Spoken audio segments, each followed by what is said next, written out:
ఈరోజు ఈ ఎల్లాయిపాలెం ప్రాంతంలో ఈ ఆదివారం సాయంత్రం అక్టోబర్ నెల ఈ మొదటి వారం సాయంత్రం దేవుడు మనకి కొన్ని విషయాలు నేర్పించాలని ఆశపడుతున్నాడు. పరిశుద్ధ గ్రంథాలు తెరిచి దేవుని వాక్యం చదువుకుందాం. కొరింథీయులకు రాసిన 2వ పత్రిక, అపోస్తలుడైన పౌలు గారు కొరింథీయులకు రాసిన 2వ పత్రిక 2వ అధ్యాయం 11వ వాక్యం.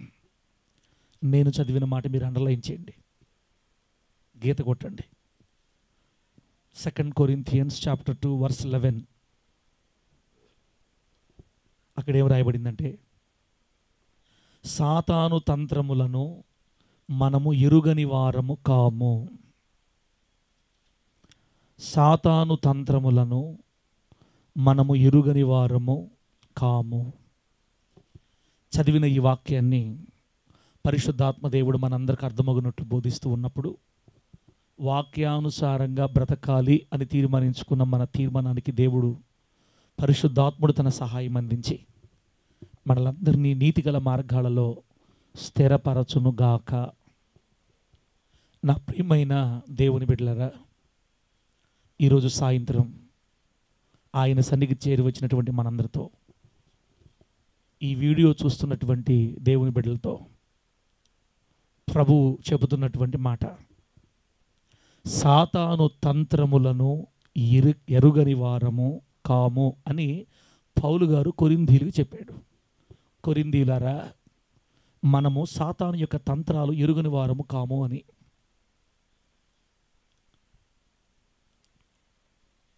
దేవుడు ఉన్నాడు అని మనందరం నమ్ముతున్నాం.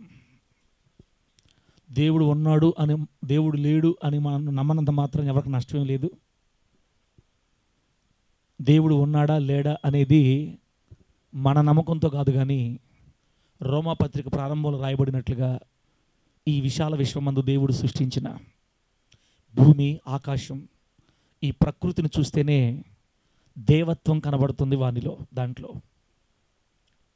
సంవత్సరానికి 4 కాలాలు దానంతట అవే వచ్చేస్తున్నాయి. ఎండాకాలం, వర్షాకాలం, శీతాకాలం, ఇంకే కాలం, ఏదైనా కాలం, సీజన్లో దానికి అవి వచ్చేస్తున్నాయి. పగలు 12 గంటలు, రాత్రి 12 గంటలు ఎవరో చెప్పినట్టుగా వచ్చేస్తున్నాయి. సూర్యుడు తన పని చేసుకుంటున్నాడు, చంద్రుడు తన పని చేసుకుంటున్నాడు. ఎవరో సెట్ చేసి పెట్టినట్లుగా కనబడుతున్న ఆ దైవత్వం ప్రకృతిని చూస్తేనే అర్థమవుతుంది. కాబట్టి దేవుడు ఉన్నాడని, ఆయన భూమిని, విశాల విశ్వాన్ని పరిపాలిస్తున్నాడని మనందరికీ తెలుసు.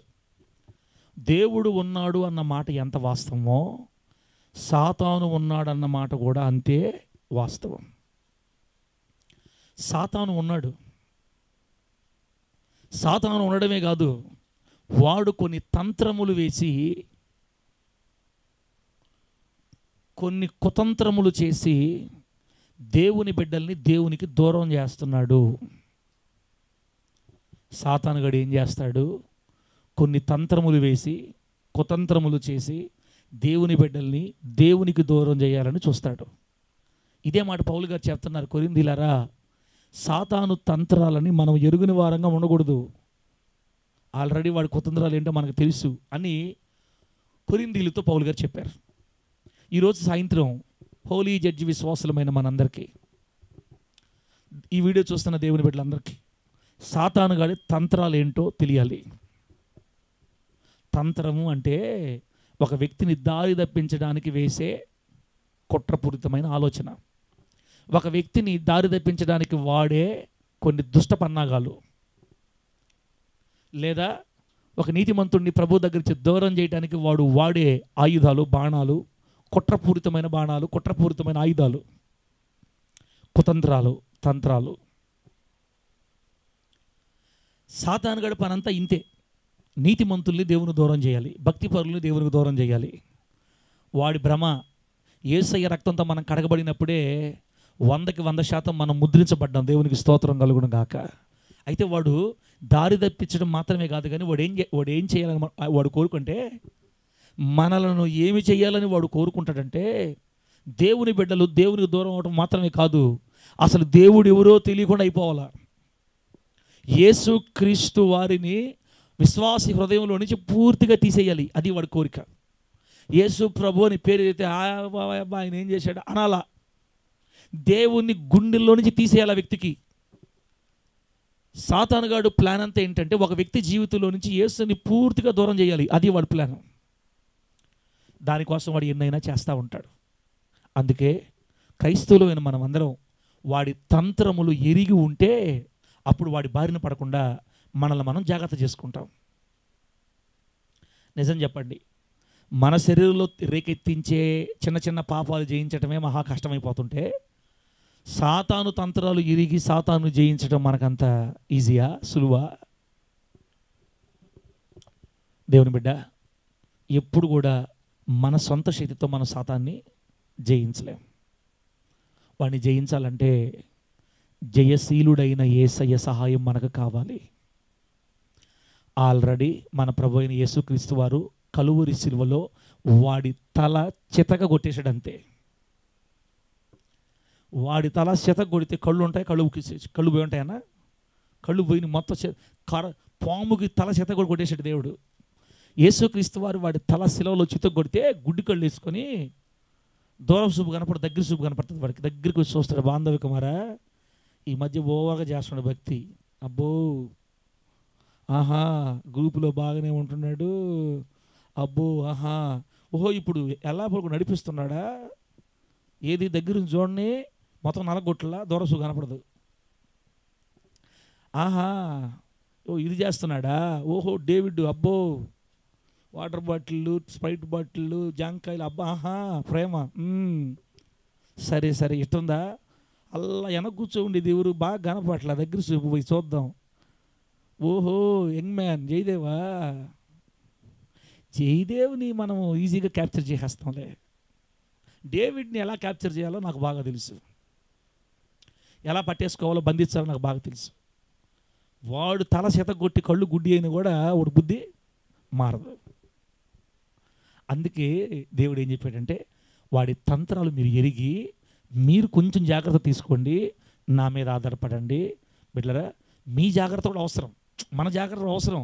అన్ని దేవుడి మీద నెట్టేసి ఏమన్నా అన్ని దేవుడి మీద నెట్టేసి చూసుకో ఇంకా ఫ్రీగా ఉంటా అందానికిలే, కొంచెం మనం కూడా కొంచెం జాగ్రత్త తెలిసి ఉండాలి. అసలు ఫస్ట్ వాడు ఏ రూట్లో వస్తాడో మన దగ్గర తెలిస్తే అప్పుడు మనకు దేవుడు అక్కడ మనం దేవుని సహాయం అడగవచ్చు. మాస్టర్ ప్లాన్ చేస్తాడు Charan, he doing master plan to over cross.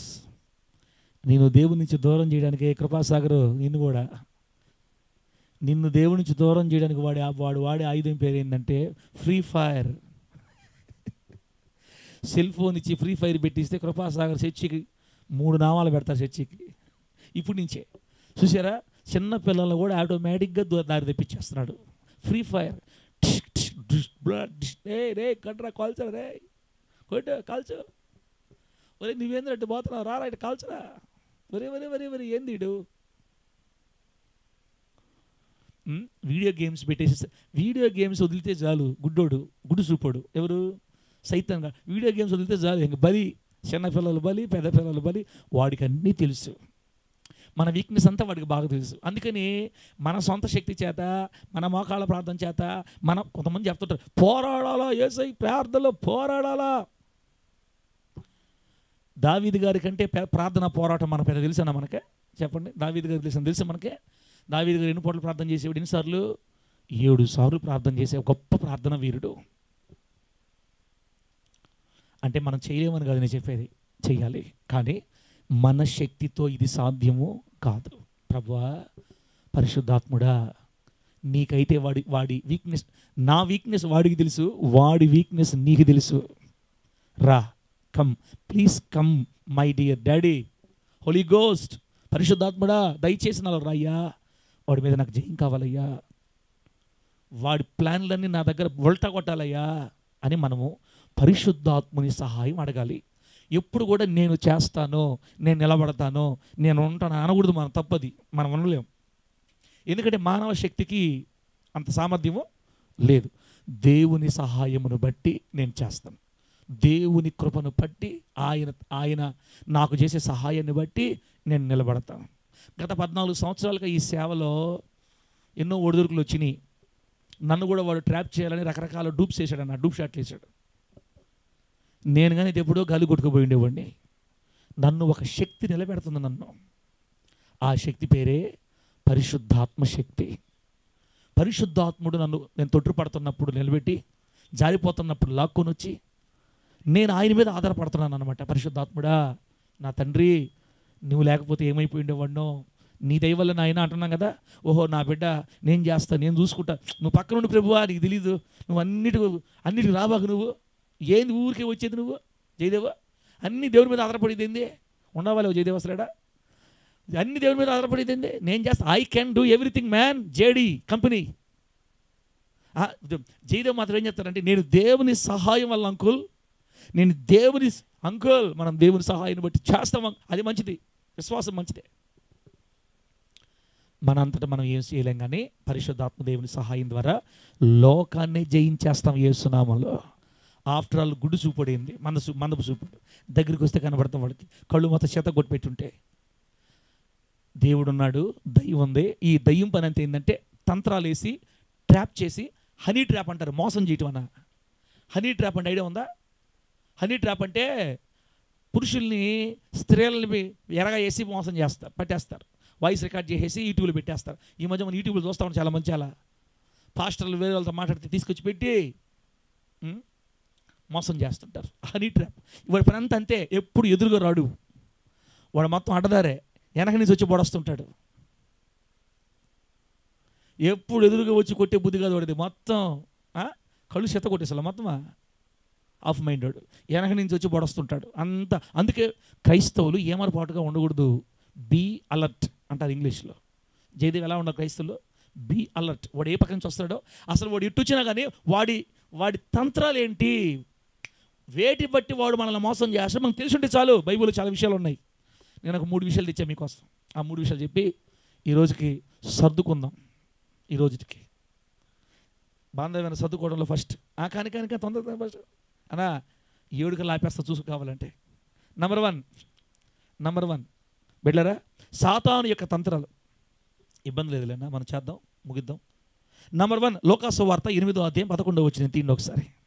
లోకాసు వార్త, వాడి తంత్రాలు ఏంటి ఫస్ట్ మనం తెలుసుకోవాల్సింది. లోకాసు వార్త 8వ అధ్యాయం 11వ వచనంలో నేను చదువుతాను, చూడండి. అడేముందంటే, విత్తనము దేవుని వాక్యం. ఈ ఉపమాన భావం ఏమనగా, విత్తనము దేవుని వాక్యం. త్రోవ ప్రక్క నుండి వారు వినువారు కానీ నమ్మి రక్షణ పొందకుండునట్లు అపవాది వచ్చి వారి హృదయములో నుండి వాక్యం ఎత్తుకొని పోవును. అపవాది వచ్చి, ఇడిగో మందపు చూపుడు వచ్చేటడికి, సాతాను తంత్రాల్లో ఇది ఒక తంత్రం. అపవాది సాతానుగాడు వచ్చి వారి హృదయంలో నుండి వాక్యం ఎత్తుకొని పోవును. ఇప్పుడు మీకు అర్థమైందా? సాతాను తంత్రాల్లో మొదటి తంత్రం ఏంటంటే, వాడు చేసే ఫస్ట్ పని దేవునికి మనల్ని దూరం చేసి మన జీవితాలు నాశనం అయిపోయేటట్లుగా వాడు ఫస్ట్ చేసేది ఏంటంటే, వాక్యాన్ని మన గుండెల్లో నుంచి ఎత్తుకెళ్ళిపోతాడు. డేవిడ్ ఫస్ట్ తంత్రం ఏంది? వాడు చేసే మాస్టర్ ప్లాను, మోసం, కుట్రపూరితం, భగ్నం. వాడు మన జీవితాలను భగ్నం చేయడానికి సాతానుగాడు వాడే మొట్టమొదటి తంత్రం ఏంటంటే, వాక్యాన్ని ఎత్తుకుపోవటం మన హృదయంలో నుంచి. ఏదో ఏం ఎత్తుకెళ్ళిపోతాడు? వాక్యం. అంకుల్ భలే చెప్పేవు అంకుల్, పొద్దున్న నువ్వా, అప్పా అసలు ముత్తుకూరులో అయితే మైండ్ బ్లాక్ అంకుల్. జయదేవ్ సరే ఏం చెప్పాను చెప్పు, మైండ్ బ్లాక్ అన్నావు కదా, ఏం మాట్లాడేది, నీకు నచ్చిన వాక్యం ఒక్కటి అంకుల్, అన్నీ ఫస్ట్ నుంచి లాస్ట్ దాకా మొత్తం గుండెలు పగిలిపోయినాయి అంకుల్. సరే నీకు బాగా తగిలిన ఒక పాయింట్ చెప్పు అంకుల్. అది అట్లా చెప్పలేములే అంకుల్, మనం విడమరిచి ఒకటి చెప్పలేము. అన్నీ ఉదయాన ముత్తుకూరులో మాట్లాడే మాటలు అన్నీ మొత్తం నాకే. జయదేవ్ కాదు, జయదేవ్ లాంటి బిడ్డలందరూ కూడా, జయదేవ్ లాంటి కాదు, క్రైస్తులందరూ కూడా ఇదే పని. విన్న కొద్దిసేపే. త్రోవ పక్కన పడిన విత్తనాలంట వినడానికి వాక్యం వింటారు. వాక్యం వింటా ఏం చేస్తుంటారంటే, వాట్సాప్ ఓపెన్ చేసి స్టేటస్ ఏం పెట్టారని చూస్తారు. ఎప్పుడా? వాక్యం వినేటప్పుడు. పాస్టర్ గారు దూరంగా ఉండాలనుకో, వెనక పాస్టర్ గారు చూసి ఇన్స్టాగ్రామ్ చూస్తారట, చేస్తూ ఉంటారు, చాటింగ్ చేస్తూ ఉంటారు, యూట్యూబ్ ఓపెన్ చేస్తారు, ఫేస్బుక్ ఓపెన్ చేస్తారు. సైతానుగాడు తంత్రం వేసి వాక్యం మీద మన మనసు లేకుండా చేయటానికే వాడు ఇన్ని బాణాలు లైన్లోకి దించేయడని తెలియక మనం ఏమనుకుంటాం తెలుసా, చెప్పిన వాక్యాలు చెప్తా. ఎన్ని సంవత్సరాలు చినాలి ఈ వాక్యాలా? ఎన్ని సంవత్సరాలు చినాలి ఈ వాక్యాలు? నాకు తెలియని వాక్యాలా, నేను చూడని వాక్యాలా? ఈ మైండ్ ఎవరిలాగైతే వచ్చేస్తుందో వాడు ఆల్రెడీ హనీ ట్రాప్లో పడిపోయి అర్థం. దేవుని బిడ్డ, అపవాది నుండి మనల్ని కాపాడగలిగిన ఏకైక ఆయుధం దేవుని వాక్యం. సాతానుగాడు గడ గడ గడ గడ వణికి పారిపోవాలంటే వాడు ఈ భూలోకంలో భయపడేది ఒకే ఒక్కదానికి, దేనికి? వాక్యం. మీకు ఎలా తెలుసు పాస్టర్ గారు వాడు వాక్యాన్ని భయపడతాడని? యేసుక్రీస్తు వారు 40 రోజులు ఉపవాస ప్రార్థన అయిపోయిన తర్వాత అరణ్యంలో యేసయ్యను శోధించడానికి సాతానుగాడు వచ్చాడు. సాతానుగాడు రాగానే యేసు ప్రభు వారితో మొట్టమొదటి ఏమన్నాడు తెలుసా?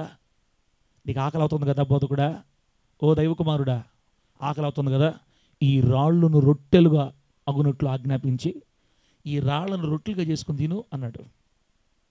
అప్పుడు యేసు ప్రభు వారు రా చూసుకుందాం, ఏందిరా ఎంత మాట అంటావురా, రే గుడ్డు కళ్ళోడా, మందపు సుప్పాడా, చెత్త కొట్టింది చాలక నీకు, ఎవరా నన్ను అంటావా, నన్ను టీచ్ చేస్తావా, నీకు ఎంత దమ్ము, నీ వయసు ఎంత, నా వయసు ఎంత, రే నీ స్థితి ఏంది, రారా చూసుకుందాం అని సొంత మాటలు మాట్లాడలా. మనం అక్కడ చదువుకుంటే ఏముంటుంది తెలుసా? బైబిల్ ఏముంటుందంటే, ఏయ్ సాతాను, మనుష్యుడు రొట్టె వలన మాత్రము కాదు కానీ దేవుని నోట నుండి వచ్చు ప్రతి మాట వలన జీవించునని వ్రాయబడి ఉన్నది అన్నాడు యేసయ్య. సాతానుగాడికి యేసుప్రభువు మాట్లాడేటప్పుడు మామూలు మాటలు మాట్లాడా, వాక్యం మాట్లాడా? ఫ్యూజ్ ఎగిరిపోయింది వాడికి ఆ మాట చెప్పగానే. ఇంకేం మాట్లాడలేడు. వాక్యం ఉంటే మనల్ని మోసం చేయడం కష్టం వాడికి. ఒరి కొట్టాడు నన్ను దెబ్బ, ఫస్ట్ షాట్ పడిందని చెప్పడం వల్ల యేసుప్రభు వారిని సొలొమోను గారు కట్టిన దేవాలయం పైకి తీసుకెళ్ళిపోయాడంట. సొలొమోను గారు కట్టిన దేవాలయం పై శిఖరాన్ని తీసుకుని అక్కడ నిలబెట్టి దూకు, ఏడు నుంచి దూకే, నీకే కదా వాక్యం తెలిసింది, నాకు కూడా తెలుసు. ఇదిగో వాక్యం ఏమో తెలుసా, నువ్వు దూకినప్పుడు పాదములకు రాయి తగలకుండా దేవదూతల చేతుల మీద ఎత్తి పట్టుకుంటారని బైబిల్లోని రాయబడి ఉంది లేదా? బైబిల్లో లేదా? దూకో అన్నాడు యేసుప్రభు వారిని. మళ్ళా వాక్యమే చూపించాడు వాడు కూడా. ఎప్పుడైతే వాక్యం చూపించాడు వెంటనే, రే నాకు చెప్తావు వాక్యం, నీ వయసు అంతా, మందపు చూపాడా, దగ్గరికి వస్తే కనపడదు నీకు, నువ్వేందని నాకు చెప్పేది అని మళ్ళీ సొంత మాటలు మాట్లాడాల కోపంతో. ఏయ్ సాతాను, నీ దేవుడైన యెహోవాను శోధింపవలదని మరి ఒక చోట వ్రాయబడి ఉన్నది. వాక్యంతో ఫైట్ జరుగుతుంది యేసు ప్రభు వారికి, సాతాను గాడికి వాక్యంతో ఫైట్ జరుగుతుంది. బెదరు సిస్టరు, మై డియర్ బెదర్ సిస్టర్, నాయనా కృపాసాగర, ఇప్పుడు కూడా ఫోన్ పట్టుకోండి, ఇన్ని మాటలు చెప్తున్నా కూడా నిన్ను బహుగా ఏలుబడి చేస్తున్నావు కృపాసాగర, ఆడబెట్టు తండ్రి, ఈ 2 మాటలను ఇన్ని తండ్రి నీకు దండాలు పెడతా. చిన్నపిల్లలకి ఫోన్ ఇవ్వకపోతే ఆనందన్నారు. ఇప్పుడు ఆనందంటారా? సంఖలో బిడ్డ కూడా ఫోన్ ఇవ్వాలి ఇప్పుడు. వాడు అప్పటి నుంచే టార్గెట్ డేవిడ్, అప్పటి నుంచే టార్గెట్ పిల్లలకి. ఏడు ఏం ప్లాన్ అంటే, చిన్న వయసు పాలు ఉగ్గు పాలతోనే పోపించుకుంటున్నాడు మొత్తం పిల్లలకి. వాడు 18 సంవత్సరాలు వచ్చేకి ఇంతలా బోతద్దాలు సోడాబుడ్డి కళ్ళద్దాలు వేసుకొని అని వేస్తా, సోడాబుడ్డి కళ్ళద్దాలు వాడతాడు ఇంక రాబోయే రోజుల్లో పిల్లలకి. వాడిని జయించాలంటే వాడి తంత్రాలు ఎరిగి ఉండాలి.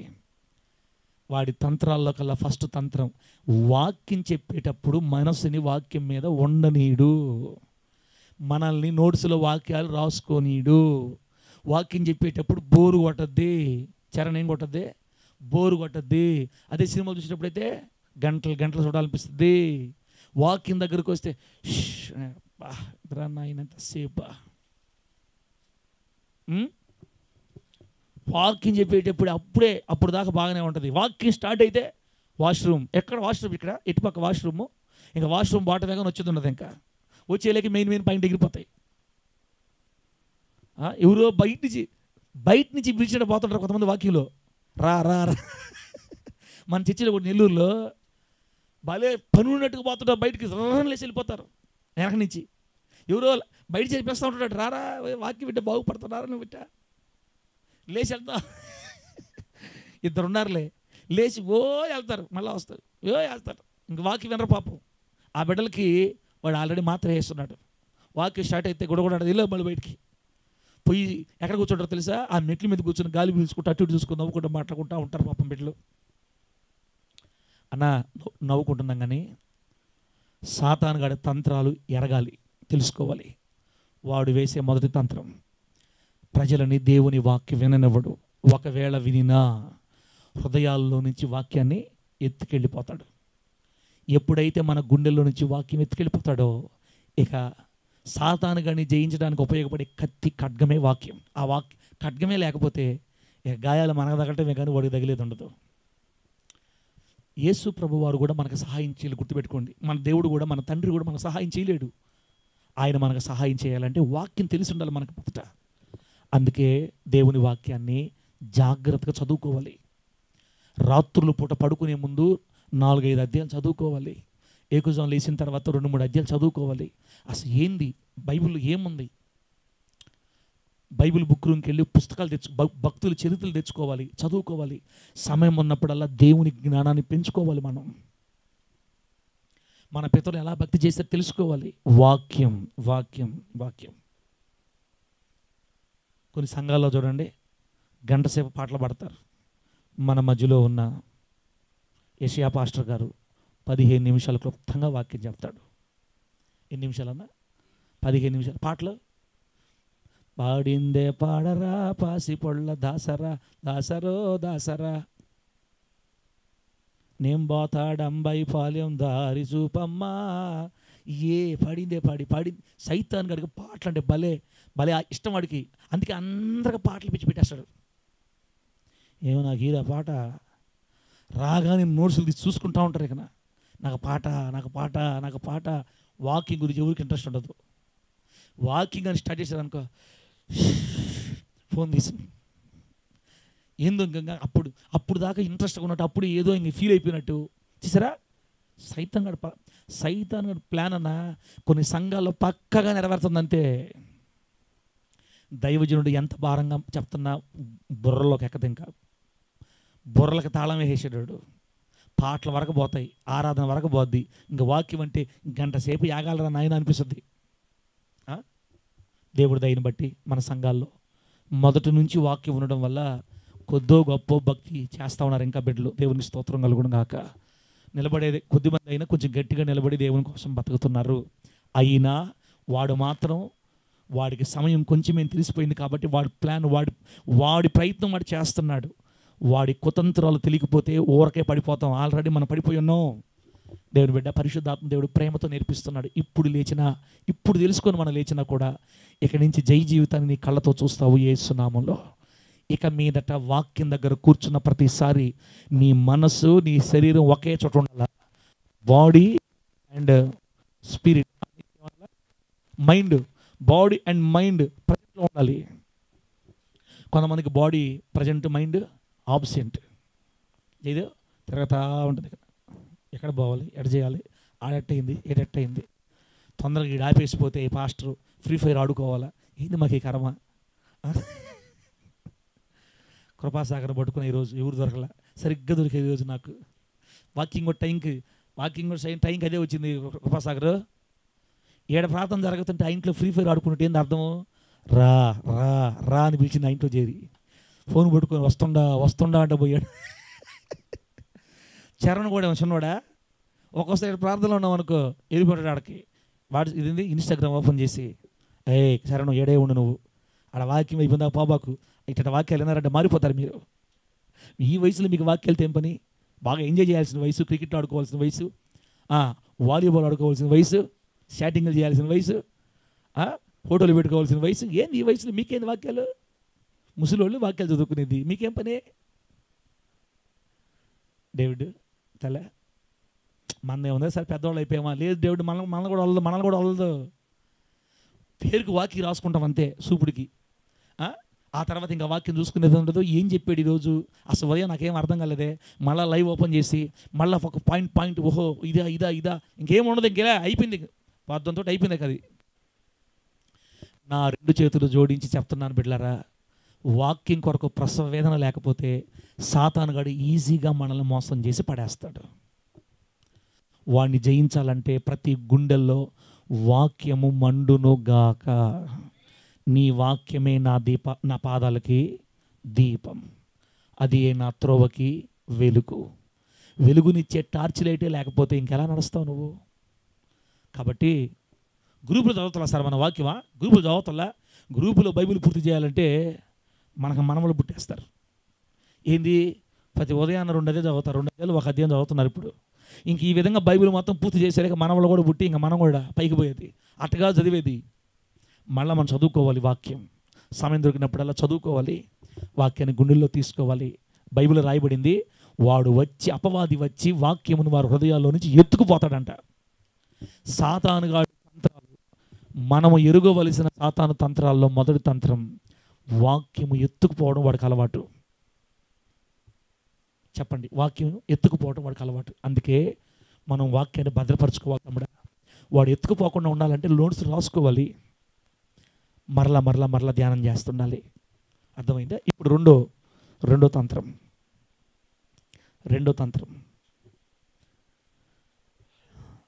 అది 2వ కొరింథీ పత్రిక. అపోస్తలుడైన పౌలు గారు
మనకి మహిమ కలుగును గాక.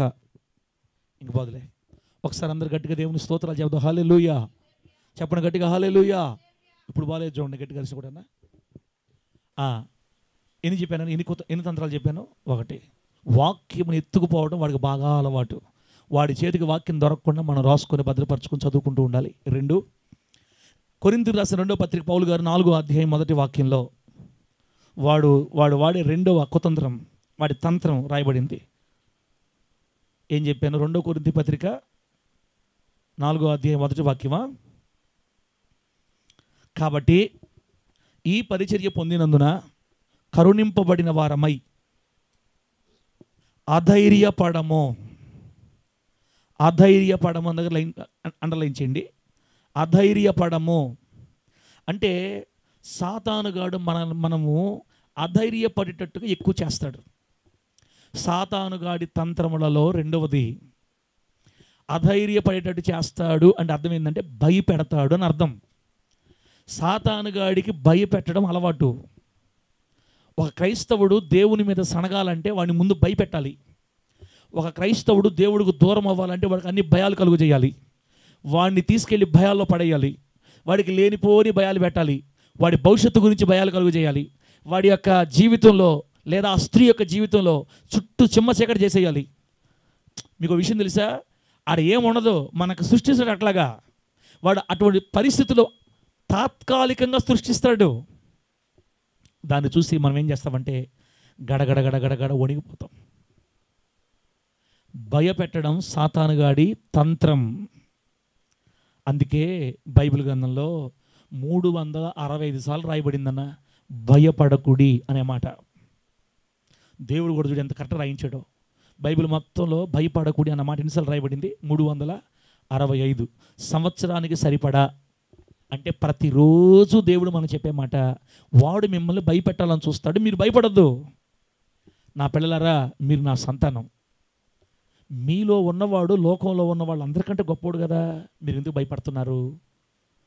ఇన్ని వాక్యాలు చెప్పుకున్న పాస్టర్ గారు, భయాలు వచ్చినప్పుడు మన వల్ల కాదు పాస్టర్ గారు. ఈఎంఐ వాళ్ళు వచ్చి, పొదుపోళ్ళు వచ్చి, అప్పులోళ్ళు వచ్చి ఇంటి చుట్టూ తిడుతుంటే అప్పుడు తెలుసదు పాస్టర్ గారు భయం యొక్క విలువ. నీకేం తెలుసు? పిల్లలు అన్నిట్లో ఫెయిల్ అయిపోయి ఇంటికాడు ఉంటే, ఇక నేను చదవలేని డాడీ అని చెప్తుంటే, అప్పుడు నా బిడ్డల భవిష్యత్తు ఏమైపోద్దని అప్పుడు అర్థమవుతుంది పాస్టర్ గారు భయము. నీకేం తెలుసు భయాలంటే? కడుతూ ఉన్న ఇల్లు మధ్యలో ఆగిపోతే, ఇక ఏ పక్క కూడా డబ్బులు పుట్టకపోతే అప్పుడు తెలుస్తుంది పాస్టర్ గారు, ఇక ఇల్లు నేను పూర్తి చేయలేను అని మనకు భయం వచ్చిన అప్పుడు తెలుస్తుంది పాస్టర్ గారు భయం యొక్క విలువ. మనుషులం కాబట్టి భయపడతాం పాస్టర్ గారు అంటే ప్రభు చెప్తున్నాడు, అలా భయపెట్టడమే సాతానుగాడి తంత్రం. మనం త్వరగా మన విశ్వాసాన్ని కోల్పోవాలంటే వాడు చేసేది, ఫస్ట్ వాక్యం తీసుకెళ్ళిపోతాడు, 2 భయాలు కలుగు చేస్తాడు. టీవీలో పెట్టుకొని ప్రార్థన చేసుకోవడం తప్ప నీ వల్ల ఏమి కాదురా స్వామి అని చెప్తున్నాడు. ఈ పక్క వచ్చి శతగొట్టు తల శతగొట్టి గుడ్డు సూపు మందపు సూపు దగ్గరికి వస్తేనే కనపడతాడు జయదేవ్ మనవాడికి. ఇక్కడికి వచ్చి చెప్తుంటాడు, ఒరే ఇస్రాయల్ పాస్టరా, టీవీలో పెట్టుకొని ప్రార్థన చేసుకోవడం తప్ప నీ వల్ల ఏమీ కాదు. ఏమనుకుంటావు? ఆ చర్చి ఎంత అనుకుంటున్నావు? ఇంచుమించుకు 2 కోట్లు ఉంటుంది ఆ చర్చి కట్టాలంటే. నీ మొహానికి నీ సంగతి నాకు తెలియదు. ఇప్పుడు ఎంత స్థితిలో ఉండేవాడు నువ్వేంది అంత చర్చి కడతావు? నీకు ఏం అనుకుంటున్నావు నువ్వు? అసలు ఏంది? విశ్వాసం ఉండాలి కానీ అంత రేంజ్లో విశ్వాసం ఉండాలా అని వాడే మన దగ్గరకు వచ్చి గుసగుసలు ఆడుతుంటాడు అనమాట. అప్పుడప్పుడు వచ్చి, నువ్వు చేయలేవు, నీ వల్ల కాదు, నీకు జ్ఞానం లేదు, నీకు మాట్లాడడం చేత కాదు, నీకు సేవ చేయడం చేత కాదు, నీ బిడ్డలు బాగుపడడం భ్రమ, వాళ్ళు చదువు లేక రోడ్ల మీద తిరుగుతుంటే వాళ్ళు ఏంది బాగుపడేది, ఉద్యోగస్తులు అయ్యేది, ఎవరు చెప్పారు నీకు అని మన శత్రువు మన చెవులోకి వచ్చి గుసగుసలాడి మనలో ఉన్న విశ్వాసాన్ని పూర్తిగా తీసేయడానికి భయాలని మన చుట్టూ పెడతాడనమాట. గుర్తుపెట్టుకోండి, ఒక్కొక్కసారి నల్లగా రాస్తుంది మబ్బు. ఎట్లా వేస్తుందనా డేవిడ్? ఆ మబ్బు చూసి ఏమనిపిస్తుంది అంటే, ఈరోజు మామూలు వర్షం కాదు, నాకు తెలిసి ఈరోజంతా ఏరులై పారద్ద కాలంలో అనుకుంటాం మనం. ఒక్కొక్కసారి ఆ మబ్బులు చూసి పెట్టడమా అంటది, అంతే, అరగంట కల్లా లేచిపోతుంది, మొత్తం ఏముండదు ఇక్కడ. వాన వెలసిన తర్వాత ముసురు దినం, వాన వెలసిన తర్వాత మేఘములు ఎగిరిపోనట్లుగా అని రాయబడింది బైబిల్లో. ఇప్పుడు దాకా ఇంత నల్లగా భూమి భూమి అనిందే, అయిపోయింది ఈరోజు అనుకున్నాము, ఇంత ఈజీగా లేచిపోయింది ఏంది అంటే సాతాను కాబట్టి తాత్కాలికమైన భయాలు పెడతాం మన ముందు. అవి శాశ్వతంగా ఉండవా? మన దగ్గర ఉండవనా? అది తెలియక మనకి, ఇదిగో ఆ సంగతి కూడా మనకు తెలియాలంటే ముందు వాక్యం మన గుండెల్లో ఉండాలా. వాడు ఏం చేశాడు? ఫస్ట్ అసలు మెయిన్ దాన్ని లేపేశాడు. ఫస్ట్ ఏ వాక్యం మన గుండెల్లో ఉంటే మనకు ధైర్యం వస్తుందో ఆ వాక్యాన్ని ఎత్తేసాడు అంతే. యోసేపు ఐగుప్తులోకి ఒంటరిగా పోయాడా లేదా? ఒక బానిసగా జీవితాన్ని ప్రారంభించాడా లేదా? బానిస దేవుడు శక్తి చేత, దేవుని బలము చేత, దేవుని మహిమైశ్వర్యం చేత తనను ఏ ఇంట్లో అయితే బానిసగా వెళ్ళాడో ఆ ఇంటికి విచారణకర్తగా చేశాడా లేదా? అక్కడి నుంచి మరలా జైల్లోకి తీసుకుపోయాడు. ఆడ కొంతకాలం శ్రమ. ఈ విధంగా దేవుడు కొన్ని మార్గాల్లో తీసుకొని వెళ్ళి సాతానుగాడు ఎన్ని భయాలు పెట్టినా యోసేపుకి, యోసేపు దేవునితో నడుస్తున్నాడు కాబట్టి భయపడలా.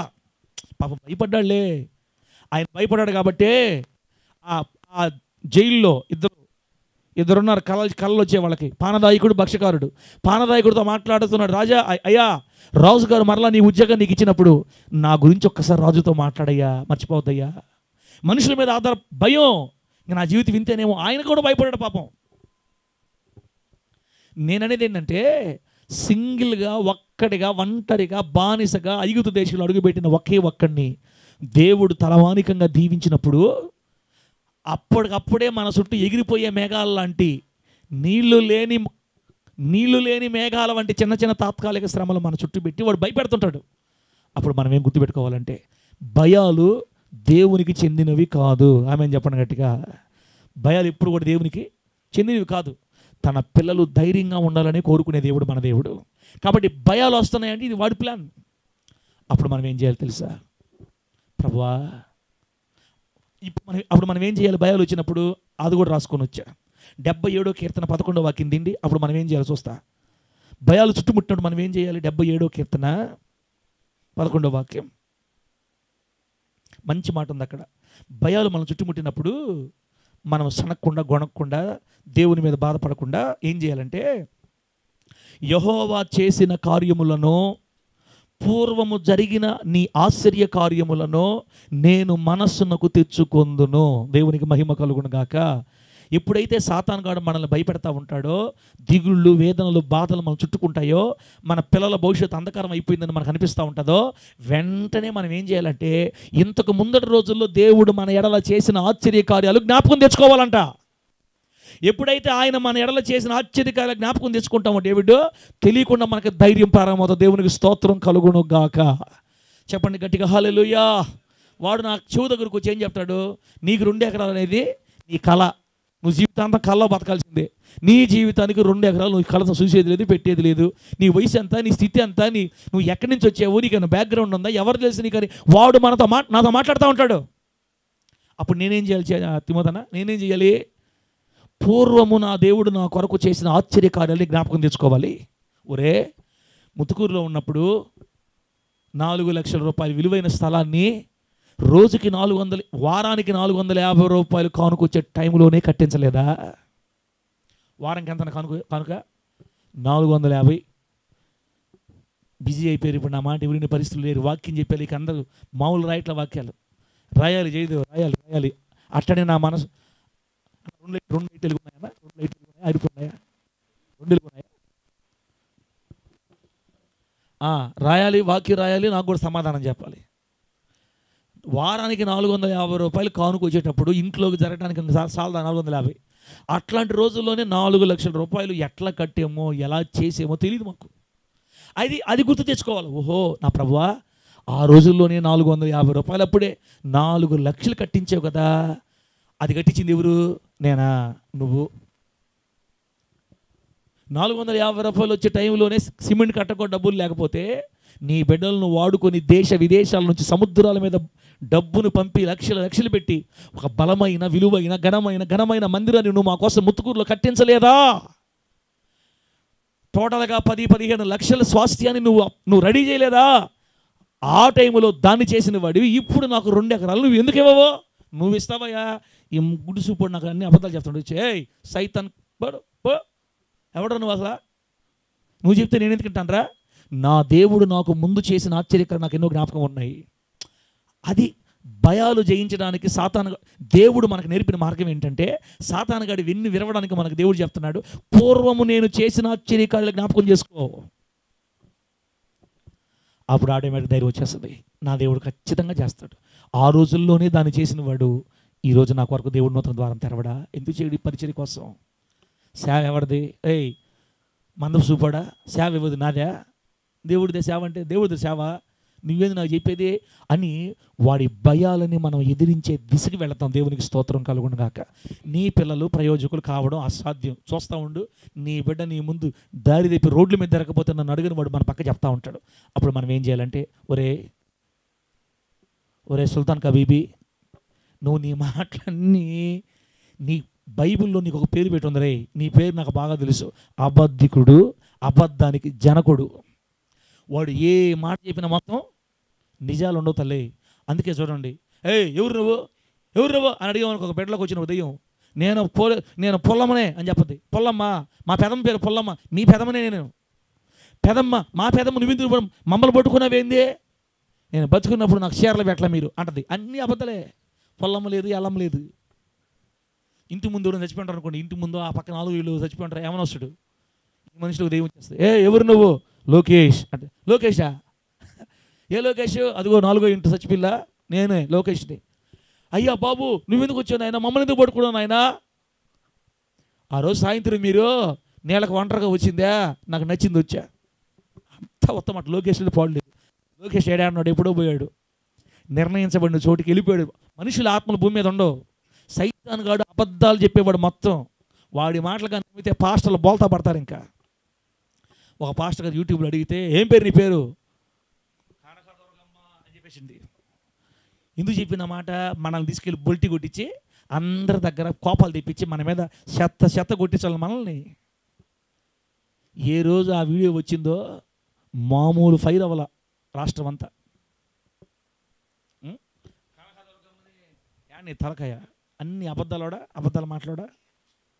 ఒరే సైతాన్, అబద్ధాలకే నువ్వు జనకుడివి, అంటే అబద్ధాలకే నువ్వు తండ్రివి. అబద్ధమే కాదు, నువ్వు అబద్ధాలకు తండ్రి అంట. వాడు ఎన్ని అబద్ధాలు చెప్తాడంటే, ఆ బావి కిందకు, ఆ బావిలో నేను స్నానం చేస్తున్నాను, బావిలోకి వచ్చి తొంగి చూసింది. నీకు బావిలో స్నానం ఏంటంటే స్నానం? నీకు ఆత్మ కిందకి స్నానం చేస్తాయి ఆత్మలు. పిశాసులు అంటే ఆత్మలు. ఆత్మ స్నానం ఏడ చేస్తాయి అంటే మేమంతా ఫ్లవర్ పెట్టుకోవడం చెవులో ఆయన అడగతున్నాం. ఇప్పుడు జ్ఞానం వచ్చింది మనకి. అప్పుడు మా డాడీ అడగతా ఉంటే బావిలో స్నానం చేస్తూ ఆయన బాగా వచ్చి చూసింది నా సాయి అంటే నేను కూడా నిజం. 7 దెయ్యాలు స్నానం చేస్తున్నాయి బావిలో. మా అవ్వబోయి తొంగి చూసిందంట. మా నానమ్మ తొంగి చూస్తే బాల వచ్చిందిరా పని చేసుకుందాం అని మాట్లాడుకున్నాయంట. బావిలో చేరి స్నానాలు చేస్తా జలకాలు ఆటే కన్నికలు. అబద్ధాలు మాట సైతాన్గా కుంఫు షాట్లు కొట్టి ఫుట్బాల్ దంతే దంతే ఆడించే పరలోకం నుంచి దంతే ఈడకొచ్చి బయడి సిగ్గు లేకుండా అన్ని అబద్ధాల మాటలు చెప్పి దేవుని పోలికలో ఉన్న వాళ్ళందరూ మోసం చేస్తే ఇంతకాలం బతికారు. ఇంక నీ ఆటలు జల్లవు. తల చితికినోడా, మందపు సూపడా, అన్ని అబద్ధాల మాటలు. బావిలో స్నానము, చెట్టు మీద కూర్చొని ఓగలాడుతూ ఉంటే నా తోక దొరికింది, అన్ని అబద్ధాల మాటలు. నేనేం చెప్పదలుచుకున్నానంటే, వాడు అబద్ధాలు చెప్పి మనల్ని భయపెడతాడని చెప్తాడు. అబద్ధాలు చెప్పి భయపెడతాడు. నీ పిల్లలు ఇక ప్రయోజకులు కారు డేవిడ్. నీ బిడ్డల గురించి నువ్వు వదిలేసుకో. నువ్వు ప్రార్థన చేసిన మాత్రాన, పాస్టర్ వచ్చి మీ ఇంట్లో ప్రార్థన పెట్టినంత మాత్రాన నీ బిడ్డలు బాగుపడతారు అనుకుంటున్నావా? అప్పుడు మనం చెప్పాలి, గొర్రెలు కాసుకున్నవాడిని నా దేవుడు రాజుగా చేయలేదా? గొర్రెలు కాసుకునేవాడికి ఏం జ్ఞానం ఉంటుంది? పశువులు మేపుకునేవాడిని నా దేవుడు ప్రవక్తగా వాడుకోలేదా? వారిని చేసిన నా దేవుడు నా బిడ్డలను కూడా చేస్తాడు. నువ్వెవడరా నాకు చెప్పేదానికి? అబద్ధికుడా, రే అబద్ధాలు చెప్పేవాడా? అన్ని అబద్ధాలు చెప్పి నాకు భయాలు పెట్టడం కాకపోతే ఏంద్ర నువ్వు చేసే పని అని మనం సాతాను గాని జయించినట్లుగా దేవుడు ఈరోజు మనకు వాడి సంగతి అంతా బట్టబయలు చేస్తున్నాడు. 2 చెప్పా ఇప్పటికి. ఎట్టి పరిస్థితుల్లో వాడు పెట్టే భయాలకి మనం భయపడకుండా, ధైర్యము కలిగి అధైర్యపడకుండా దేవుని కోసం సాగిపోదుము గాక. గట్టి చెప్పండి హల్లెలూయా. ధైర్యాన్ని జయించాలంటే మనం ఏం చేయాలని చెప్పాడు దేవుడు మనకి 77 కీర్తనలో. పూర్వకాలమున దేవుడు మనకు జరిగించిన ఆశ్చర్యకార్యాలు జ్ఞాపకం చేసుకోవాలి.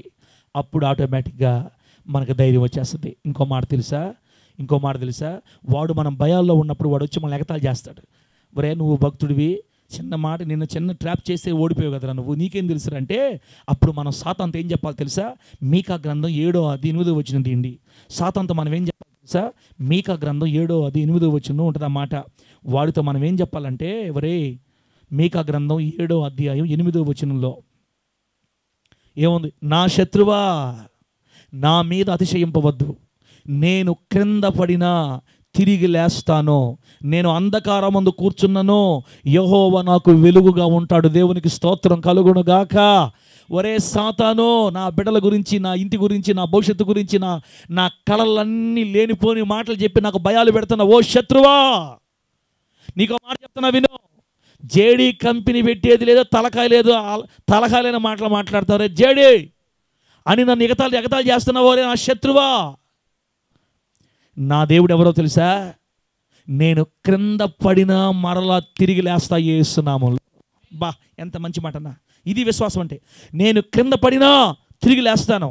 నేను ఒకవేళ అంధకారంలో కూర్చున్నా నేను ఆరాధిస్తున్నా నా దేవుడు నాకు వెలుగుగా ఉన్నాడు. ఆయన పూర్వకాలమందు నాకు చేసిన ఆశ్చర్యకార్యాలు నాకు జ్ఞాపకం ఉన్నాయి. నన్ను నా దేవుడు ఎందుకు వెళ్తాడు? నేను ఖచ్చితంగా కంపెనీ పెట్టే స్థాయికి లేస్తాను. కంపెనీలు పెట్టే స్థాయికి నా ప్రభు నన్ను లేపుతాడు. అబద్ధాలు చెప్పేవాడు నువ్వు పెట్టే భయాలకు ఎవరు జంకరు ఇక్కడ అని దేవునిని బట్టి ధైర్యం తెచ్చుకొని సాతానుని మనం ఎదిరించాలి. దేవునికి స్తోత్రం కలుగును గాక. అపవాదిని ఎదిరించుడి, అప్పుడు వాడు మీ ఎద్దు నుంచి పారిపోతాడు. లాస్ట్ మాట, సాతాను యొక్క తంత్రం. లాస్ట్ మాట, అపోస్తుల కార్యాల గ్రంథం 6:1 లాస్ట్ మాట. ఎన్నో ఉన్నాయి, లాస్ట్ మాట. అపోస్తుల కార్యాల గ్రంథం 6:1. ఇప్పుడు 2 చెప్పా. ఏందన్న వాడు మొట్టమొదటి ఏం చేస్తాడు? వాక్యాన్ని ఎతికిరిపోతాడు. రెండోది భయాలు కలుగు చేస్తాడు. మూడోది 6:1 అపోస్తల కార్యగ్రంథంలో, ఆ దినములలో శిష్యుల సంఖ్య విస్తరించుచున్నప్పుడు అనుదిన పరిచర్యలో తమలోని విధవరాండ్రను చిన్న చూపు చూచిదని హెబ్రీల మీద గ్రీకు భాష మాట్లాడు యూదులు సణుగసాగిరి అని రాయబడింది. ఆది కాలంలో లేదా 2000 సంవత్సరాల క్రితం యేసుక్రీస్తు వారి తరువాత పరిచర్య ప్రారంభించిన అపోస్తల దినాల్లో సేవ వేగవంతంగా అభివృద్ధి చెందుతుంది. వందల మంది, వేల మంది విస్తరిస్తున్నారు. పరిచర్యలో సంఘ విశ్వాసాలు చేరుతూ ఉన్నారు. బాగా సంఘము అభివృద్ధి చెందుతున్న దినాలలో సాతానుగాడు ఏం చేశాడంటే ఆ సంఘంలోకి దూరి, వాడికి సంబంధించిన కొంతమంది హృదయాల్లోకి దూరి భేదాభిప్రాయాలు లేదా ఏముంది అక్కడ, చిన్న చూపు చూచిరని హెబ్రీల మీద గ్రీకు భాష మాట్లాడు యూదులు సనగసాగిరి. చిన్న చూపు చూడటం అంటే తక్కువగా చేసి మాట్లాడటం, భేదాలు కలుగజేయటం, లేకపోతే ఇంకా చెప్పాలంటే వాడు సాతాను కలుగు చేసేది అసమాధానంతో నింపడం. సంఘం బాగా అభివృద్ధి చెందుతుందన్న వాళ్ళ గొడవలు పెట్టేశాడు. హెబ్రీ భాష మాట్లాడే యూదుల మీద గ్రీకు భాష మాట్లాడే యూదులు సనగుతున్నారు. తగాదాలు పడిపోయినాయి. ఏంటి తగాదా కారణం అంటే మరి విధవరాలను చిన్నచూపు చూస్తున్నారు అని. సంఘం పచ్చగా ఎదగుతున్నప్పుడు వచ్చేసాడు. అభివృద్ధి చెందుతున్న సంఘం, ఇంకా వాడికి కడుపు మంట. తల చెత్తగొట్టినా, గుడ్డు చూపు మందగా, కంటి చూపు మందగా అయిపోయి దగ్గర చూపు దూర చూపు కనబడకపోయినా, పళ్ళు లేని సింహంలాగా పళ్ళు లేవు సింహంలాగా వేషం వేసుకొని గీంకరించి భయపెడుతుంటాడు మనుషుల్ని. అంతే. ఉత్తుత్తి సింహం, నిజంగా సింహం కూడా కాదు. సింహము వలే అని రాయబడింది కానీ సింహం కాదు. మళ్ళా ఇంత వాడిని ఎందుకు తిడతానంటే, నేను వాడిని ఎంతకు ఎక్కువ తిడతానంటే వాడికి అసలు వాడికి సిగ్గే ఉండదు. గుర్తుపెట్టుకోండి. ఎన్నైనా తిట్టు. వాడిని ముఠా మేస్తారంటే వాడిని గౌరవించి మాట్లాడుతున్నాం, అంత కూడా మాట్లాడకూడదు. వాడిని ఎందుకు కూడా అంత గౌరవించాలి మనం? వాడికి ఎన్నైనా తిట్టు, ఏడే తిరుగుతుంటాడు. ఎక్కడైతే పరిశుద్ధమైన వాక్యం ఉంటుందో వాడు ఆడే తిట్టు, నీ టైంలో ఇది అన్నాడు. చూస్తుంటాడు పక్కన చేరి. ఎన్నైనా తిట్టు, ఏడే ఉంటుంది. సిగ్గు నీతి ఏముండదు బెదరకే. వాడు సంఘంలో ఎంటర్ ఏం చేస్తాడంటే వాడికి సంబంధించిన మనుషులు ఒకరో ఇద్దరో 10 సంఘంలో ఉంటారు. ఉండకుండా ఉండే ప్రసక్తే లేదు. డేవిడ్, వాడికి సంబంధించిన మనుషులు సంఘంలో ఒకరో ఇద్దరో ముగ్గురు ఉంటారు.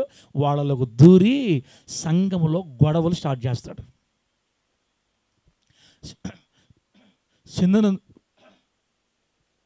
చందనం చూస్తే డైరెక్టర్ గారికి బుస్సున బొంగంది.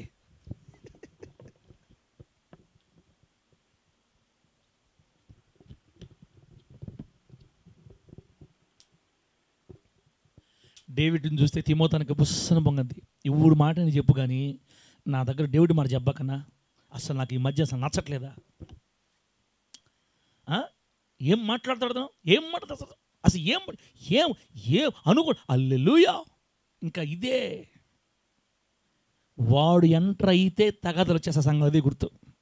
భేదాలు కలుగు చేసేది దేవుడు కాదు, కానీ మందపు చూపు కలిగినోడు కనుక సంఘంలోకి వచ్చాడంటే వాడు కొంతమంది హృదయాల్లో దూరి తగాదాలు గొడవలు పెడతాడు. ఇంకంతే వాడు చేసే పని. సంఘాన్ని ఏ విధం చేతనైనా అల్లకల్లోలం చేసి, సంఘాన్ని సీలికి పాయిలు చేసి, కొంతమంది నట్టు కొంతమంది తరివేసి ఆ సంఘాన్ని అక్కడ లేకుండా చేయాలని వాడు ప్లాన్ చేస్తాడు. కానీ వాడికి తెలీదు, సమాధాన పరిచేవారు ధన్యులు, వారు దేవుని కుమారులు అనబడతారు అన్న వాక్యం మనకు బైబిల్లో ఉందని తెలిస్తే సంఘాన్ని చీల్చడానికి బదులుగా సంఘాన్ని కట్టడానికి మనం పూనుకుంటాం. దేవునికి స్తోత్రం కలుగును గాక. ఈరోజు గొడవలు ఎందుకు సంఘాలు వస్తున్నాయంటే వాక్యము లేనందున. మత్తయి సువార్త 5వ అధ్యాయం 9వ వచనం ఏముందంటే, సమాధానపరచు వారు ధన్యులు, వారు దేవుని కుమారులు అనబడుదురు. అబ్బా, ఎంత మంచి మాట. దేవసేనమ్మ, సమాధానపరిచే వాళ్ళు ఎవరు? దేవుని కుమారులు. సమాధానపరిచే వాళ్ళు ఎవరు? దేవుని కుమార్తెలు. సంఘములో రేగిన అల్లరుల్ని అణిచి చెప్పాల్సిన మాటలు చెప్పి వాళ్ళని సమాధానపరిచి తిరిగి మళ్ళీ సంఘంతో అంటుకట్టే వాళ్ళు ఎవరు తెలుసా? దేవుని కూతుర్లు, దేవుని కొడుకులు. వీడున్నాడు కదా సూపు లేనివాడు, దూరపు సూపు కనపడినాడు. ఎవరు చేయదేవాడు చెప్పు? ఎవరు వాడు? దూరపు సూపు కనపడి చూస్తుంటాడు. వచ్చి ఆ వెనక కుర్చీలో కూర్చోండి, ఎవరు బాగా కరెక్ట్గా కనపట్లేదే అని చూస్తుంటాడే. సైతాన్ కా బేట. వీడు చేసే పని అంతా ఏంటంటే గొడవలు పెడతాడు. అంత మాట అనొచ్చా అన్నా? నన్ను అంత మాట అనొచ్చా? అసలు ఎట్టంటాడు అతను? ఎట్ట కనపడుతుంది అతనికి నేను? చిన్నదే. ఓ రేగిపోద్ది. ఇంకిద్దరు ఒకరినొకరు చూసుకోరు. ఆయన కానీ కనపడాడు అనుకో బంధమన్నా, సూప్ మరిపోద్ది. అదొక రకంగా సూపు, ఎర్రగా అయిపోతాయి కళ్ళు. చూసారా? వాడు వచ్చాడంటే ఇదే పని అయ్యేది. ఎవరికైనా ఇద్దరు పడట్లేదు సంఘంలో అనుకుంటే ఇంక మీరు అనేసుకోండి ఇక నుంచి. వీళ్ళిద్దరిలో ఎవరో ఒకరిలోకి వాడు మందపు సూపుడు వచ్చాడు అని అనుకోవాలా. మందపు సూపుడు వస్తే భేదాభిప్రాయాలు వచ్చేస్తాయి, సంఘం గొడవలు వచ్చేస్తాయి. హెబ్రీ భాష మాట్లాడే యూదుల మీద గ్రీకు భాష మాట్లాడే యూదులు సనగుతున్నారంట. సణుగులు, గొణుగులు, గొడవలు, కొట్లాట్లు, భేదాలు వచ్చేసాయి సంఘంలో. ఒక మాట గుర్తుపెట్టుకోండి, సాక్షాత్తు యేసుక్రీస్తు వారితో తిరిగిన అపోస్తలులు చేసే సంఘంలోకి వాడు వచ్చేసాడంటే ఇంకా హోలీ చర్చిలోకి రావడం పెద్ద కష్టమా? కష్టం లేదు. అందుకే ఒక మాట అనుకోవాలన్నా, మనం దీన్ని జయించాలంటే ఏం చేయాలి? ఇప్పుడు ఏం దీనికి విరుగుడు ఎట్లాగా అంటే, ప్రభువా నా జీవితాంతం సంఘముని నేను సమాధానపరిచేటట్టుగానే ఉండాలి. ఆమెను చెప్పండి గట్టిగా. నా ద్వారా ప్రజలు సమాధానపడాలి తప్ప సణుక్కోకూడదు. నా ద్వారా ప్రజలు సణుక్కోకూడదయ్యా, గొణుక్కోకూడదయ్యా. నేను సంఘానికి ఏ ఇబ్బందికరంగా ఉండకూడదయ్యా. అవసరమైతే నేనైనా తగ్గించుకుంటాను, కానీ నా వల్ల ఎవ్వరూ సణక్కూడదు తండ్రి. నేను నీ కుమారుని అనిపించుకోవాలి అంటే సమాధానపరచు వారు ధన్యులు, వారు దేవుని కుమారులు అనబడతారు. మన వల్ల సంఘంలో ఒక్క చిన్న డిస్టర్బెన్స్ కూడా రాకుండా బతకడం గొప్ప విషయం అన్న డేవిడ్. మన వల్ల సంఘంలో ఒక్క డిస్టర్బెన్స్ కూడా రాకుండా బతకడం గొప్ప ధన్యత. అభ్యంతరములు రాక తప్పవు, కానీ ఎవని వలన అభ్యంతరములు కలుగునో వానికి శ్రమ అని చెప్పింది వాక్యం. సంఘంలో సమస్యలు వస్తాయి, కానీ ఎవరి వల్ల సమస్యలు వస్తాయో వాళ్ళకి శ్రమ అని చెప్పింది వాక్యం. కాబట్టి మన వల్ల సమస్యలు రాకుండా, శ్రమలు రాకుండా, సంఘంలో భేదాభిప్రాయాలు రాకుండా, సాతాను మనల్ని వాడుకొనకుండాన్నట్లుగా జాగ్రత్త కలిగి ఉండమని పరిశుద్ధాత్మ దేవుడు ఈరోజు మనకు నేర్పిస్తున్నాడు. ఈ మాట వాడి గుట్టు రొట్టయింది. ఈరోజు 3 విషయాలు చెప్పా. దేవుడు మనకు 3 విషయాలు చెప్పాడు. బంధమని చెప్పేసి ప్రార్థన చేద్దాం. ఇంకా 1, సాతానుగాడి తంత్రములను మనం ఎరుగని వారము కాము. సాతానుగాడి తంత్రములను మనం ఎరుగని వారము కాము. మొదటి తంత్రం, వాక్యాన్ని ఏం చేస్తాడు? గుండెలో నుంచి ఎత్తుకెళ్ళిపోతాడు అంతే. వాక్యం అంతా అయిపోయిన తర్వాత, అక్క ఈరోజు ఏం చెప్పాడక్క, వాక్యం ఏం చెప్పాడక్క, దేవుడు ఏం మాట్లాడాక, సరే మా ఇంటికి పోయిన తర్వాత భర్త అడిగాడు అనుకో, అమ్మా ఏం చెప్పాడమ్మా వాక్యం, ఈరోజు పాస్టర్ గారు పెద్ద ఎగేసుకుని పోయే వాక్యానికి ఈరోజు ఏం చెప్పాడు అని మా అక్క భర్త అడిగాడు అనుకో, భలే చెప్తున్నాడా పాస్టర్ గారు ఈరోజు, భలే చెప్పాడు, అసలు ఏందో సైతాన్ గురించే మొత్తం వాక్యం అంతా ఈరోజు అని చెప్పద్ది తల్ల. ఇంకా అంతకంటే ఏం చెప్పలేదు. సైతాన్ గురించే వాక్యం ఈరోజు. ఏందమ్మా సైతాన్ గురించే? ఏమో నాకు అర్థం కాదు, గమ్మును నువ్వు. ఎత్తుకెళ్ళిపోయాడు, అర్థం కాదు. వాక్యం ఎత్తుకొని పోవడం వాడి తంత్రం. ఎప్పుడైతే వాక్యం లేకుండా చేస్తాడో నెక్స్ట్ నీ జీవితంలో భయాలు స్టార్ట్ అయిపోతాయి. నా పిల్లలెట్ట, నేనెట్ట, నా వ్యాపారం ఎట్ట, నా కుటుంబం ఎట్లా అయిపోయింది, ఇంకా లేలేనేమో, నువ్వు లేలేవు అని చెప్తుంటాడు. అప్పుడు వెంటనే మనం ఏం చేయాలి తెలుసా? పూర్వకాలం ముందు దేవుడు మనకు చేసిన ఆశ్చర్యకార్యాల జ్ఞప్తికి తెచ్చుకోవాలి. నా శత్రువా, నా మీద అతిశయింపవద్దు.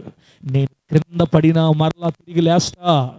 నేను అంధకారమందు కూర్చున్న నా తండ్రి నన్ను, యెహోవా నాకు వెలుగుగా ఉన్నాడు. త్వరలో నేను మరలా లేస్తా. ఈరోజు నా మీద సంతోషిస్తున్నావు. నువ్వు చెప్పిన మాటలకు భయపడిపోయి నేనేదో కుంగిపోయి సంతోషిస్తున్నాను. నా శత్రువా, యెహోవా దేవుడిని త్వరలో లేకపోతున్నాడు, చూస్తా ఉండు అని వాడితో సవాలు చేయాలి. ఈ రెండిట్లు కనుక మనం పడకపోతే సంఘంలోకి వచ్చి గొడవలు పెట్టేస్తాడు, కుటుంబాల్లోకి వచ్చి గొడవలు పెట్టేస్తాడు, భార్యాభర్తలకు ఇద్దరు గొడవలు పెట్టేస్తాడు. సణుగులు, గొణుగులు. భర్త చెప్పిన మాట భార్యకి నచ్చదు, భార్య చెప్పిన మాట భర్తకు నచ్చదు, గొడవలు. చెల్లిలా నీ ఇంట్లో ఊరకే గొడవలు వస్తున్నాయంటే సాతాను గాడు నీ ఇంట్లో పని చేస్తున్న అర్థం. దేవుని సన్నిధి ఉన్న ఇంట్లో గొడవలు ఉండవు. ఆమేన్ చెప్పండి గట్టిగా, ఒకసారి ఆమేన్ చెప్పండి. హల్లెలూయా. చెప్పకపోయినా నేను చెప్తానేమంటా, హల్లెలూయా. యేసయ్య ఉన్న ఇంట్లో గొడవలు ఉండవు. గొడవలు ఒక ఇంట్లో ఊరకే వస్తున్నాయంటే ఆ ఇంట్లో సైతాను గాడు తిష్ట వేసి కూర్చుంటే తప్ప భార్య భర్తల గొడవలు రావు. ఎవరి వల్ల గొడవలు వస్తున్నాయో చూసుకోవాలి మనం. గొడవలు ఎవరి వల్ల స్టార్ట్ అవుతున్నాయో వాళ్ళకు దూరేడాడు. ఎవరి వల్ల గొడవలు వస్తున్నాయో వాళ్ళకు దూరేడు సైతాను. అది భార్య వల్ల గొడవ వస్తుంది అనుకో, సైతం కూడా భార్యలో దూడని అర్థం. భర్త వల్ల ఊరికి గొడవ జరుగుతుంది అనుకో, భర్తలకు దూడని అర్థం. పిల్లల వల్ల గొడవలు వస్తున్నాయి, పిల్లలకు దూడని అర్థం. వాడు ఎవరిలో దూరతాడో మనకు తెలియదు. అసలు ఇంట్లో గొడవలు ఉండకూడదన్నా, అది శాపం నిజం చెప్పాలంటే. మన ఇల్లు ఎప్పుడు పరిశుద్ధంగా ఎట్లుండాలో తెలుసా? పక్కన వాళ్ళు మన ఇంట్లోకి వస్తే కొంచెం కూర్చోవాలన్నమ్మా అనిపించాలి. అది మన ఇంట్లో ఆ ఫీలింగ్ కలగాలంటే దేవుని సన్నిధి మన ఇంట్లో ఉండాలి. దేవుని సన్నిధి మన ఇంట్లో ఉండాలంటే ఓరకు అరుచుకుంటా ఉండకూడదు. అట్లనే మనం ఏం దేవదూతలు ఏం కాదు. అప్పుడప్పుడు పడతాయి, 2 మాటలు తెగిపోవాలంటే. ఇంకా భర్త అరిస్తే భార్య తగ్గించేసుకోవాలి, భార్య అరిస్తే భర్త తగ్గిపోవాలి. లేదా అన్యాయమైన న్యాయమైన ముందు ఎవరు ఒక తగ్గిపోవాలి. ఫస్ట్ నువ్వెంత అంటే నువ్వెంత బట్టపురోడా అంటది భార్య భర్తనే. లట్టు పొట్టోడా అని తిడుతుంది ఒక భార్య ఈ మధ్యకాలంలో. లట్టు పొట్ట, నీ భర్తే కదా, నువ్వు పెట్టి తిని పొట్ట వచ్చింది. ఇప్పుడు భర్త నువ్వు లట్టు పొట్టోడని తిడితే ఇంకెవరు అర్థం చేసుకునేది? లడ్డోడా, పొట్టోడా, ఈ తిట్ల ఇట్లా మాటలు ఇంక పరిశుద్ధాత్మ మన ఇంట్లో ఉంటాడన్నా? నువ్వు వద్దు, నీ లట్టు పొట్టొద్దు, ఎల్లో అడ్రస్ లేకుండా. ఎప్పుడైతే దేవుడు మన ఇంట్లో వెళ్ళిపోతాడో, కృపాసాగర్ వెళ్ళిపోయాడా? ఉన్నాడు తల్లే. కృపాసాగర్ పిలిచాడు, నేమన్నా బాబాక్, అప్పుడే బాబాక్, వాడు మాటినవా? స్త్రీలు అణకువ కలిగి ఉండాలని చెప్పింది వాక్యం. ఏం కలిగి ఉండాలి బిడ్డ చెప్పండి? అణుకువ, నెమ్మది, లోబడేతనం కలిగి ఉండాలి. స్త్రీ కానీ ఇంట్లో జ్ఞానవంతురాలు అయితే అసలు ఇంట్లో గొడవే ఉండదు. అసలు దేవునికి స్తోత్రం కలుగును గాక. ఇంట్లో స్త్రీ కరెక్ట్గా లేకపోతేనే గొడవలు వస్తాయి. తాగుబోతు భర్తల్ని, మూర్ఖులైన భర్తలను కూడా భార్యలు తమ పవిత్ర ప్రవర్తన ద్వారా మార్చుకోవచ్చు అని చెప్పింది వాక్యం. అటని పురుషులు ఓవరికి అరవమని కదా అర్థం. అది కొంతమంది ఇళ్లలో భార్యలు భర్తలాగా మారిపోయి ఉంటారు, భర్తల భార్యలాగా మారిపోయి ఉంటారు. కొన్ని ఇళ్ళలో చూడండి మీరు, బంధమైనా మనకు తెలియదే ఉంది. అమ్మాయి ఊరికి అరవబాకు, ఎందుకు నేనేం చెప్తున్నాను కదా నీకు, అట్టేలే నువ్వు చెప్పినట్టు చేస్తావులే అంటుంటాడు భర్త. ఇక భార్య పురుషుడు రూపం తిడతా ఉంటుంది. ఇక పేరుకే భార్య ఆడపిల్ల, మగ పురుషుడు అయిపోయి ఉంటాడు. బుల్లులు బోస్ ఎప్పుడు ఎగిరిపోయాడు పరిశుద్ధ నుంచి. చిన్నదానికి పెద్దదానికి తిడతా ఉండదు భర్తని. అమ్మాయి ఎందుకు అమ్మాయి, పక్కన వింటారు అమ్మాయి, నా పొరుగు బాధ అమ్మాయి, ఆగమ్మాయి, నువ్వా నేనా భర్త అర్థం కావట్లేదు అమ్మాయి ఇంట్లో. అమ్మాయి ఇసాల ఫాస్ట్ ఏం చెప్పాడు తెలుసా మన సారు? పాటలు పెట్టుకొని తిట్టుకోమన్నాడు. పెట్టి పాటలు పెట్టి, ఫస్ట్ పాటలు పెడితే పక్కనకి అర్థం కాదు, నువ్వు ముందు పాటలు పెట్టు అని ఒక కుటుంబం మన మందిరంలో పాటలు పెట్టుకొని తిట్టుకుంటారు ఎప్పుడన్నా. అసలు ఎందుకంత అవసరం తమ్ముడా మనకి? గుణవతి అయిన భార్య దొరుకుట అరుదు, అట్టిది ముత్యము కంటే శ్రేష్టమైంది.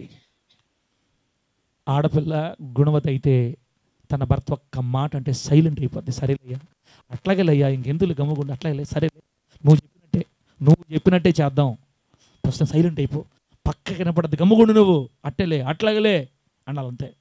ఆగిపోద్ది. మంట రేగింది, నీళ్లు పోస్తే ఇప్పుడు భర్త అంటున్నాడు, ఎత్తి నీళ్ళు పోయాలా? నీళ్ళు పోస్తే ఒక్క దెబ్బతో మొత్తం వచ్చి ఆగిపోద్ది. ఇంకా అటు కాకుండా రా చూసుకున్నారా, ఏందే నువ్వేనా చేసేదే, మేము లేవా అన్నామనుకో, ఇక కర్ర రాసుకొని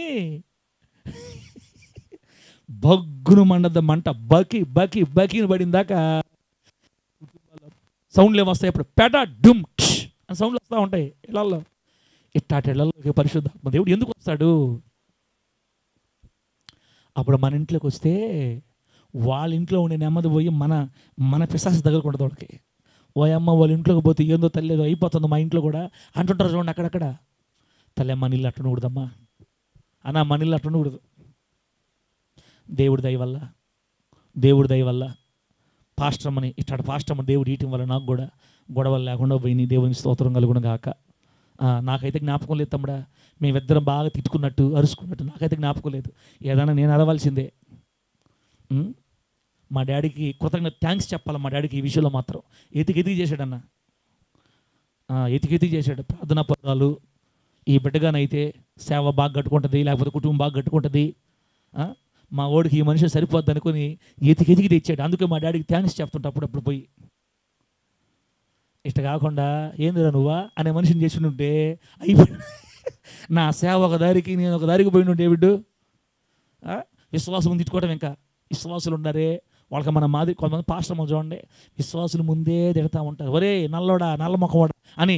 ఎవరా? విశ్వాసుల ముందే పాస్టర్ని తిడుతుంటుంది. ఇంకేమి నేర్చుకోవాలా విశ్వాసులు?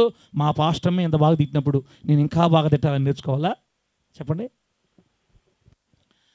ఆడ మనిషి జ్ఞానవంతురాలైతే కుటుంబాలు సుభిక్షంగా ఉంటాయి. కుటుంబాలు సుభిక్షంగా ఉంటాయి యేసు నామములో. ఆడపిల్ల దారి తప్పితేనే కుటుంబాలు ఎప్పుడు గొడవలు, అంతే. ఇంకా వాక్యం చెప్పినట్టు. భార్య దొరికిన వారికి ఏం దొరికింది? మేలు. భర్త దొరికిన వారికి మేలు అన్నాడా? భార్య దొరికిన వారికి మేలు అన్నాడా? భార్య దొరికిన వారికి మేలు దొరికినో. ఆమె తన పెనిమిటి నమ్మకాన్ని కాపాడుకుంటుందని. ఏం సార్ పెళ్లి వర్తమానం చెప్తున్నావు ఇప్పుడు? ఇది తిరిగిపోయిందా? ఏందో నాకు తెలియట్లా. దేవుడే మాట్లాడుతున్నాడు. ఇక్కడ ఎవరున్నారు? పాస్టర్ అమ్మ, ఆ అక్క, వీరు మా బిడ్డ, ముగ్గురే ఉన్నారు. మరి ఎందుకో ఏమైనా వీడియో చూసే వాళ్ళకి ఏమైనా అవసరమో ఏందో నాకు తెలియదు ఎవరితో మాట్లాడుతున్నాడు. ఇక్కడ చూస్తే మా ప్రియమైన జీవమణి మరదలు ఒకటే, పెళ్ళి లేదు, పెటాకులు లేవు, తాడు పొంగరు లేదు, ఏం బాధ లేదు ఆంకి. అంక అసలు వాక్యం అవసరమే. అంకేమైనా తాడు పొంగరాలు ఉన్నాయా వాక్యం అంకే? ఇంక చూస్తే నా కూతురు అసలు ఆ బాధే లేదు. ఇంక ఎవరికి ఇక్కడ వాక్యం అవసరం?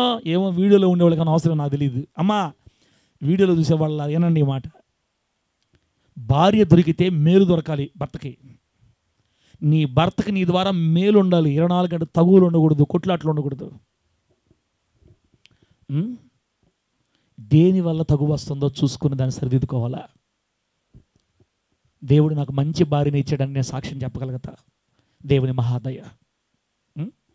మా బాంధవని చెప్తుంటాడు, వాడు ఎవడో కానీ ఆ ఎస్ఐ మంచి పని చేశాడన్నా, వాడు కానప్పుడు కానీ నాకు పెళ్లి చేయకపోతే నేనేమైపోయి ఉండేవాడినో, నాకు దేవుడు మంచి భార్యని ఇచ్చాడు అన్న సాక్ష్యం చెప్తాడు. తిమోతిని కూడా సాక్ష్యం చెప్తుంటాడు, జయ్యమ్మ కాబట్టి నా దగ్గర నిలబడింది. ఇంకొక మనిషి అయితే ఇల్లు నన్ను వదిలిపెట్టి ఎప్పుడో ఎల్లుండేది. సహజంగా అందరూ మంచి మంచి కుటుంబాలు కలుగున్నాం మనం. అది సాక్ష్యం అంటే. కొంతమంది భార్యలు రోడ్డు మీద చెప్పుకుంటూ పోతూ ఉంటారు, మా వాడు చిన్నవాడు కాదు, సంపాదించట్లా, పనికే బాగుంటుందాకా, మా ఆయన పనికే బాగట్లేదా, ఈయన చేసుకొని కానీ టైప్ అయింది నేనా, గుట్టంతా బయట పెడుతుంటారు. భార్య దొరికితే మేలుకరంగా మార్చబడాలి ఇల్లు. నీ భర్త గుట్టును కాపాడుకోవాలి. భర్త మారిన దగ్గర కన్నీళ్ళు విడవాలి. ప్రేమ చేత భర్తను మార్చుకోవాలి. ప్రేమ చేత కుటుంబాన్ని కట్టుకోవాలి. పిల్లలందరినీ బాగా చూసుకోవాలి.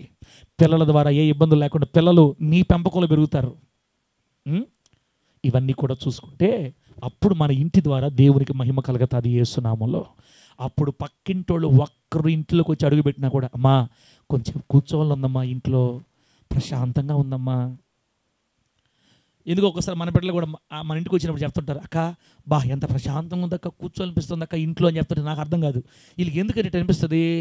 ప్రార్థన ఎక్కువ ఉందా? పాస్టర్ ఎక్కువ ప్రార్థన యుద్ధం చేస్తుందేమో అనుకున్నాను నేను. అటు కాదు, గొడవలు లేకుండా ఉండే ఇంట్లో ప్రశాంతత ఉంటుంది ఆటోమేటిక్గా. దేవుని బిడ్డ, కాబట్టి మన ఇల్లు నా విధంగా మారున్నట్టుగా దేవుడు సహాయము చేయును గాక. గట్టిగా చెప్పండి హల్లెలూయా. మూడోది ఏందన్నా? మూడోది తంత్రం ఏంది? గొడవలు పెట్టడం, భేదాలు కలుగు చేయటం, సణుగులు గొణుగులు, కుటుంబాల్లో కలహాలు, అవన్నీ మనం గుర్తుపట్టి వాడికి సమయం ఇవ్వకుండా దేవుని ప్రేమను బట్టి తగ్గిపోయి ఇతరులను సమాధానపరుచున్నట్లుగా మారాలే తప్ప, సమాధానపరచువారు ధన్యులు, వారు దేవుని కుమారులు అనబడతారు. నువ్వు దేవుని కుమారుడు అయితే సమాధానపరచు, నువ్వు దేవుని కుమార్తె అయితే సమాధానపరచు. అంతేగాని అగ్గిపులు రాజేసి ఇంకా తగు పెట్టబాక. నా ప్రభు అయిన యేసయ్య జ్ఞానంతో మనల్ని అందరినీ నింపునుగాక. వాడి తంత్రాలు 3 తెలిసిపోయినాయి. ఈ 3 ఇక మీదట మీ జీవితంలోకి ఎంటర్ అయినప్పుడు గుర్తుపట్టండి. వాక్యంతోనే వాడిని జయిద్దాం, వాక్యం దాచుకుందాం, వాడి భయాలకు భయపడకుండా దేవుని బట్టి జయిద్దాం. గొడవలు పెట్టేవాడిని గుర్తుపట్టి గొడవలు వచ్చినప్పుడు తగ్గిపోయి సమస్యను సమాధానపరద్దాం. దేవుడి మాటలు మనకు ఆశీర్వాదకరంగా మార్చి వర్ధిల్ల చేయను గాక. ఆమేన్. కళ్ళు మూసుకోండి, ప్రార్థన చేసుకుందాం.